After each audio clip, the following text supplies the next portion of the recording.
Hi friends, ఈరోజు Mallavaram ZPH school 2007 10th class batch పూర్వ విద్యార్థులందరూ కూడా చక్కగా కలిసి ఇక్కడ గెట్ టుగెదర్ పార్టీ ఏర్పాటు చేసుకోవడం జరిగింది.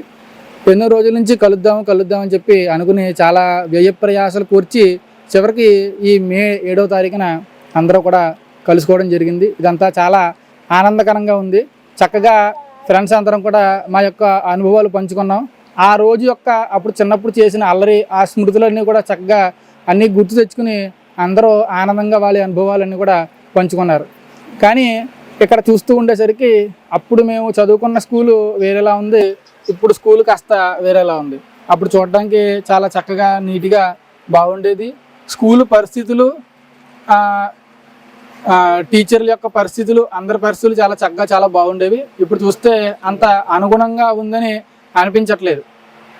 కనుక మనం గ్రామంలో ప్రజలతో వాళ్ళతో కూడా చర్చించి వారితో మాట్లాడి ఇక్కడ పరిస్థితులు మార్పు తెచ్చేలాగా చేయొచ్చు.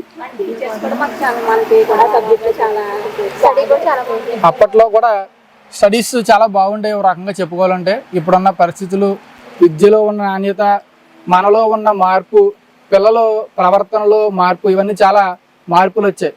ఇప్పుడు ఎవరికి కూడా టీచర్లు అంటే గౌరవం కానీ, అభిమానం కానీ, ఆప్యాయత కానీ అలాంటివి ఏమి ఉండేవి కాదు. ఎప్పటికీ కూడా ఆ రోజులో టీచర్లు అలా చెప్పారు, ఇలా చెప్పారు, అవన్నీ కూడా గుర్తు చేసుకున్నాం. ఈ రోజున కూడా అందరూ గుర్తు చేసుకుని మాట్లాడుకోవడం జరిగింది.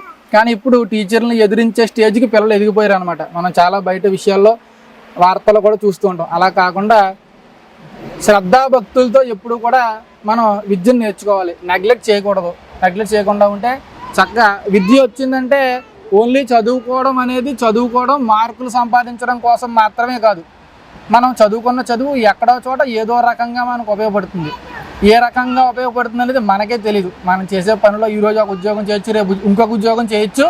సో మనం ఎంత శ్రద్ధగా చదువుకున్నాం, ఒబీడియంట్గా ఉన్నాం, నెగ్లిజెన్స్ లేకుండా ఉన్నాం, ఇవన్నీ కూడా మనకి జీవితంలో ఆయా దశల్లో అవన్నీ కనబడుతూ ఉంటాయి. కొన్ని అయితే చూసామని చెప్పి ఆల్రెడీ కొంతమంది ఫ్రెండ్స్ వాళ్ళు షేర్ చేసుకోవడం జరిగింది.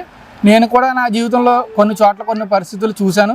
అవన్నీ కూడా ఇప్పుడు చక్కగా మనం ఆనందాలు పంచుకున్నాం, ఆనందాలు ఇచ్చిపుచ్చుకోవడం జరిగింది. ఈ అవకాశం ఇచ్చిన అందరికీ కూడా నేను చక్కగా ధన్యవాదాలు తెలియజేసుకుంటున్నాను. ఫ్రెండ్స్ అందరికీ కూడా శుభాకాంక్షలు తెలియజేస్తున్నాను.